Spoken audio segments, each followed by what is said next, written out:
Assalamualaikum warahmatullahi wabarakatuh. Puji syukur mari kita panjatkan kepada Allah Subhanahu wa taala karena telah memberikan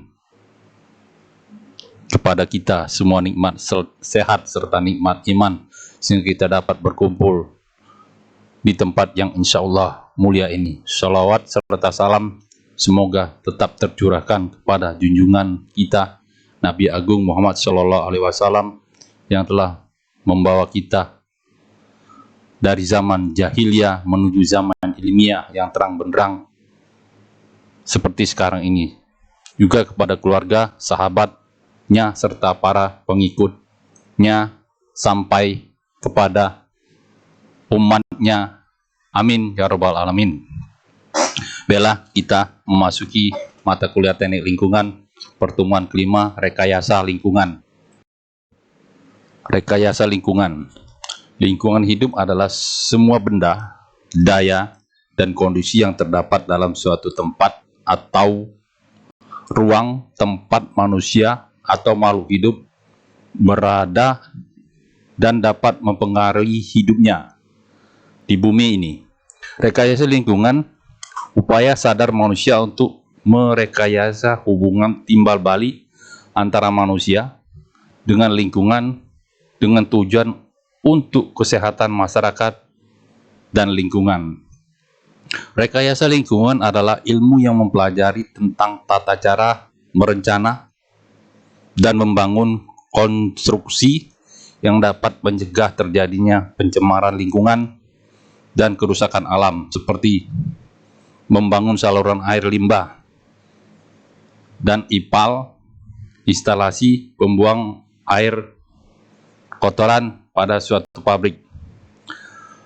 Dampak lingkungan adalah segala bentuk hasil baik positif maupun negatif yang ditimbulkan sebagai hasil interaksi antara manusia dan lingkungannya. Sebagai contoh, pendirian pabrik dapat menyebabkan dampak negatif seperti polusi udara melalui cerobong asap yang tidak memiliki filtrasi, polusi air dan tanah akibat pembuangan limbah pabrik yang tidak benar. Itulah perlunya AMDAL, analisa dampak lingkungan, yang ada peraturannya.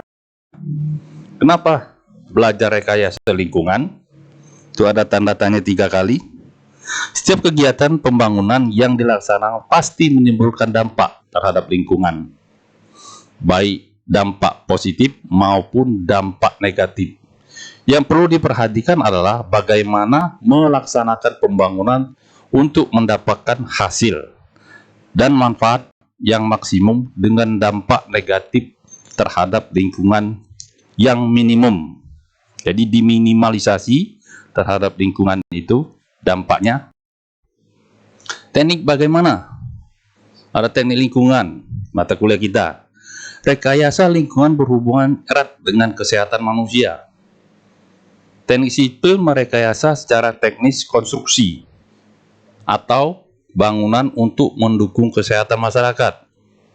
Teknik arsitektur merekayasa secara desain tampak dari konstruksi untuk mendukung kesehatan masyarakat. Teknik penataan wilayah kota merekayasa tata ruang konstruksi sesuai dengan peraturan dan persyaratan dan syarat-syarat kesehatan lingkungan, seperti pengelolaan air bersih, bagaimana IPAL, air limbah, bagaimana air limbah tersebut diipalkan dulu, dimasukkan dalam IPAL, baru dibuang ke sungai. Sampah, nah TPA, kalau di Linggau sudah ada TPA terpadu di Lubuk Linggau Selatan 1 atau Selatan 1 Kota Lubuk Linggau. Usaha kesehatan masyarakat. Menurut konsep WHO ada 6 cara, yaitu mengumpulkan informasi dan data kesehatan suatu wilayah. Ini bisa menjadi penelitian, bisa jadi tulisan. Mengupayakan pendidikan kesehatan, mengupayakan kesehatan masyarakat, mengupayakan pemberantasan penyakit menular, Ini banyak kolera, disentri, nyamuk, ini malaria, terakhir ini corona. Mengupayakan kesehatan ibu dan anak, mengupayakan pelayanan dan perawatan kesehatan dengan baik dan benar.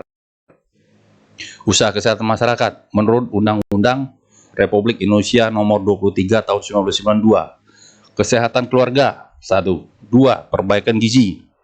3. Pengamanan makanan dan minuman.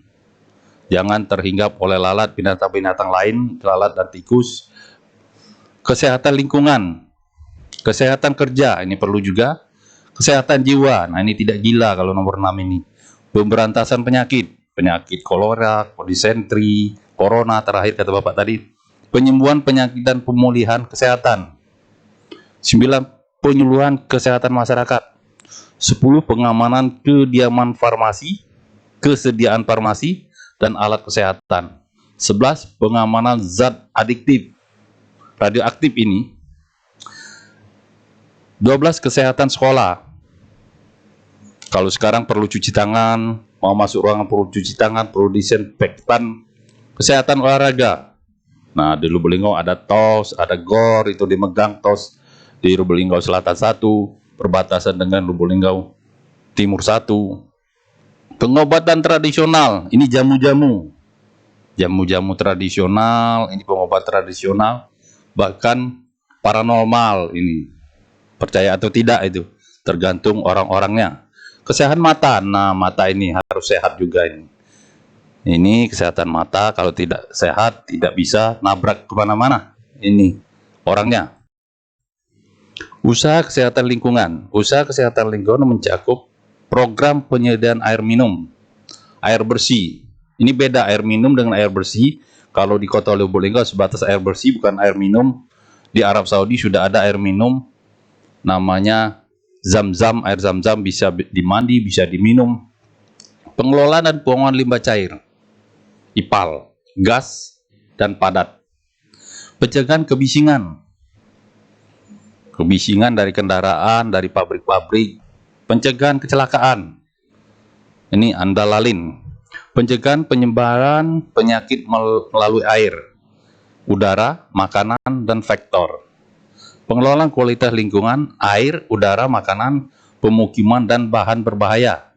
Pengelolaan keamanan dan sanitasi transportasi. Amdalalin masih kepariwisataan seperti hotel, juga amdalalin di sini tempat makanan umum dan pelabuhan.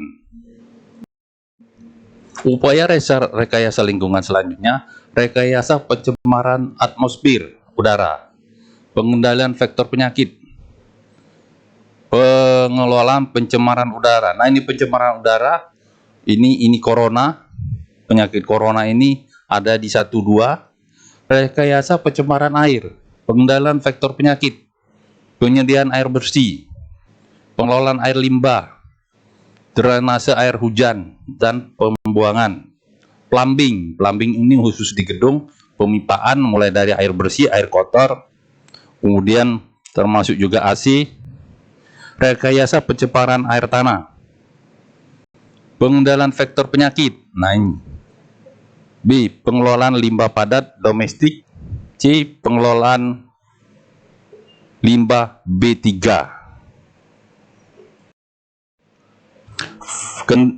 Pengendalian vektor penyakit dilakukan karena adanya beberapa penyakit yang belum ada obatnya, seperti hampir semua penyakit yang disebabkan oleh virus.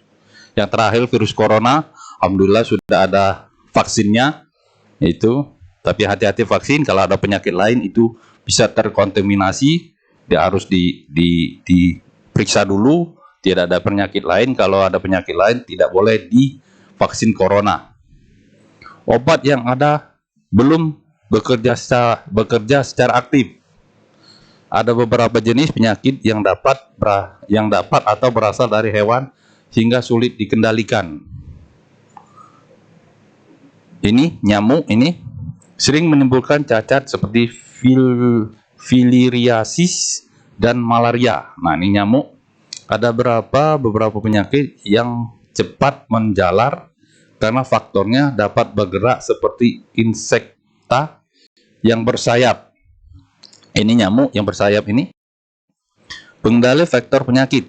Cara pengendalian vektor penyakit yaitu pengendalian kimiawi menggunakan insektisida disemprotkan karena pelaksanaan pengendaliannya tidak secara berlanjut maka terjadi resistensi vektor terhadap insektisida serta penggunaan yang berlebihan menyebabkan pencemaran lingkungan. Akibat terjadinya alih fungsi lahan ditemukan insekta vektor baru penyebab penyakit. Pengendalian vektor terpadu. Pengendalian dilakukan berdasarkan karakteristik vektor seperti habitat, usia hidup, probabilitas terjadi infeksi pada vektor dan manusia, kepekaan vektor terhadap penyakit, dan lain-lain. Pengendalian dilakukan dengan menggunakan partisipasi masyarakat, kerjasama lintas sektoral. Nah, contoh penyakit Corona 19 ini perlu partisipasi masyarakat, perlu keamanan, perlu pihak kesehatan, perlu stakeholder lah. Pengendalian rekayasa. Pengendalian vektor rekayasa. Pengendalian dilakukan dengan melakukan pengelolaan lingkungan dengan cara manipulasi dan modifikasi lingkungan. Pengendalian biologis. Memelihara musuh alami. Mengurangi fasilitas insekta. Teknik sipil, tugas teknik sipil mewujudkan sejumlah program sebagai berikut. Program penyediaan air bersih. 2. Pengelolaan dan pembangunan limbah cair, gas dan padat. Ini perpipaan ini. Ada di mekanika fluida dan hidrolika, ini perpipaan. Pencegahan kebisingan. Ini ada juga, tetapi tidak begitu spesifik membahas yang nomor 3. Pencegahan kecelakaan. Nah, ini ada rekayasa lalu lintas, AMDAL Lalin. 4. Pengelolaan sanitasi transportasi. Ini perlu juga, kalau tidak ada sanitasi transportasi, air meluber ke jalan dan jalan tersebut akan cepat rusak. 6. Pengelolaan kualitas lingkungan. 7. Pencegahan penyebab penyakit melalui air, udara, makanan, dan vektor. Mekanisme penularan vektor penyakit. Transmisi langsung. Pemindahan penyakit infeksi secara langsung segera dari seseorang penderita kepada orang lain melalui pintu infeksi sehingga terjadi infeksi pada orang tersebut. Hal ini bisa terjadi dengan kontak langsung seperti ciuman, hubungan seks, atau dengan semburan titik ludah dalam jarak dekat kurang dari 1 meter. Nah, ini yang corona, yang kurang dari 1 meter. Ini ilustrasinya, gambarnya. Mekanisme penularan vektor penyakit, transmisi langsung, vehicle-borne. Penularan penyakit melalui barang-barang seperti mainan anak-anak, sapu tangan, pakaian, alat-alat bedah air, alat-alat bedah, ini untuk kedokteran, air, makanan, susu, produk-produk biologis. Vector-borne, antropoda atau invertebrata lainnya memindahkan infection agen kepada penjamu host baru baik secara mekanis maupun virologi. Nah, ini di pelayan-pelayan restoran. Airborne, penyakit infectious agen pada aerosol melalui saluran pernafasan. Nah, ini saluran pernafasan, ini juga termasuk corona, pilek, dan lain sebagainya. Penyakit menular. Penyakit menular disebabkan oleh peran air sebagai media yaitu sebagai penyebar mikroba patogen, sarang insektisida, dan sebagainya, dan sebagai sarang hospes sementara penyakit disebabkan oleh mikroba yang ada dalam air yaitu virus, bakteri, protozoa, dan metazoan. Demikianlah paparan dari saya. Saya tutup. Sekian, terima kasih. Wassalamualaikum warahmatullahi wabarakatuh.